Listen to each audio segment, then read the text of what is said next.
I mean, I knew that I was about to parachute into the North Sea, and that the chances of survival were not going to be great. And I then climbed back onto the top of the capsule.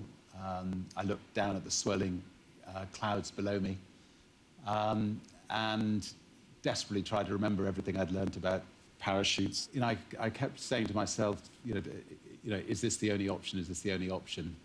And then I thought, well, look, whatever happens, if I parachute, I'm almost definitely going to die. I enjoy life a lot. I'm going to go back into the capsule. I'll fly the balloon for another 10, 20 minutes. We only had about half an hour of fuel left. Another 10, 20 minutes, just to give myself thinking time to see if I could think of any other option out of it rather than parachuting. And after about 15 minutes of flying it, I suddenly looked up and thought, hang on a minute, I've got the biggest parachute in the world above me, the balloon itself. Why don't I just try to, although I'd only just learnt to fly a balloon, try to fly it down and just get as close to the water as possible and then throw myself off it. And that's what I did. And when I hit the water, it was freezing cold, but it was the best feeling of water I've ever felt in my life. I knew I was still alive. I'd hit the water, I came up. And I've been born lucky. I mean, I'd ended up in the middle of a naval military exercise. And, typical Branson, isn't it? Within 5 or 10 minutes, a helicopter was above me and was dragging me out of the sea. I've got to ask you this. You are married, you've got 2 young children. What the hell are you doing? Marching around the world in balloons, putting their lives and their futures at risk as well. No, and it's a very fair criticism. And as I get older and look back, I'd ask myself that question as well. I've always, in the past, said you should try to push technology to the limits. You should try to push yourself to the limits. You should try to see what you're capable of. Having survived it, we've had some of the greatest adventures any man alive has ever had. But if I hadn't survived it, I think I would have come in for a lot of very fair criticism. I mean, people call you, Richard the Lionheart and so on. But, I mean, are you at heart just an old-fashioned show-off, do you think? Maybe. But, no, Sir Freddie Laker, many years ago when we were starting Virgin Atlantic, said, you haven't got the advertising budget to take on British Airways. You need to use yourself to put Virgin on the front pages of the papers and not end up with a little, anecdote on the back pages. And I took it to heart. To be serious, is there anything you wouldn't do to promote your business? I think Richard's always retained an element of the naughty boy about him. Richard Branson, billionaire and serial entrepreneur. He's somebody who is one of these great believers that we only get one life, and you might as well live it. Happy to pay frontman and stuntman to all Virgin's businesses. I think that's what's made Virgin what it is today. I don't think it could have been that unless he's done all those silly things. He's doing it for a reason, not for himself. Sometimes outrageous, sometimes death-defying. Yeah, I was like, you muppet, what are you doing, I think he's done a few things which has scared the shit out of him. And always ridiculous. I've frequently seen things that make me feel embarrassed for him and his family. Since he was a young boy, Richard was incredibly difficult to, well, knowingly embarrass. He's a very spontaneous guy. That makes him exciting.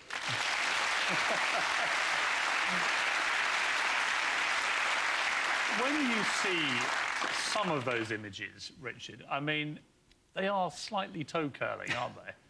Does any of that embarrass you now, looking back on it? I mean, I tried to do things that make people smile and not make people go, ouch. As your son rightly says, there have been occasions when the word Muppet would seem more appropriate. What about in 1996, when you shaved off your beard and donned a wedding dress and veil to launch the Virgin Bride Retail Outfitters? Well, the only problem with that was that, as the name suggests, there wasn't much of a market for it. There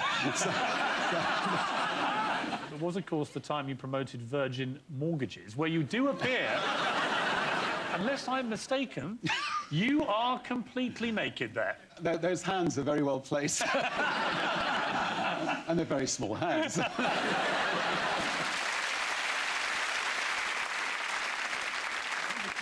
much are you worth? I don't know, and honestly, it's not that important. Well, I think you do, and it is. I think it's quite misleading, these rich lists where people talk about, somebody's worth 2 billion or 3 billion Well, or the whatever. Sunday Times recently said you were 20th richest man in Britain with a fortune worth £2.7 billion. Right, but in my personal bank account, I have zero. And, Really? And that money is all wrapped up in creating jobs and You have no cash? No, I don't have. I might have a penny or two. But anyway, but Would you have cash on you now? I'm sorry, no.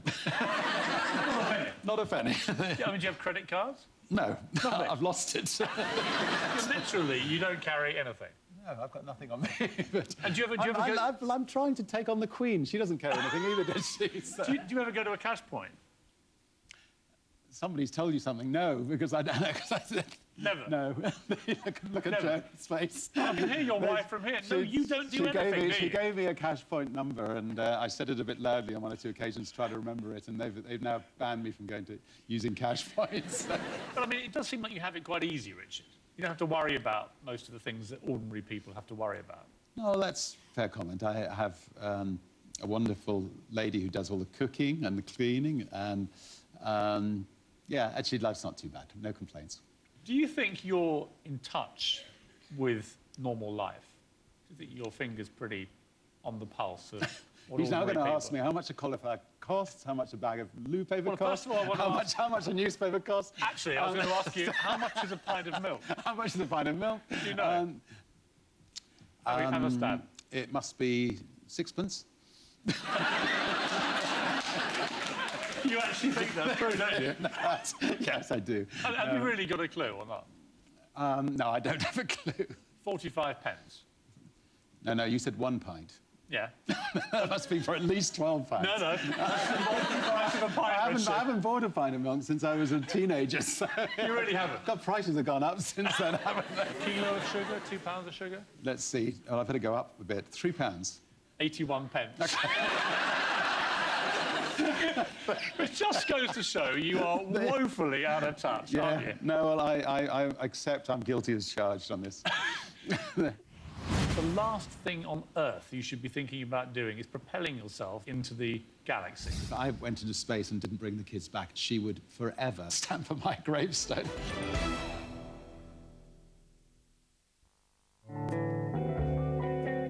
You deserve a great night's sleep. Dreams.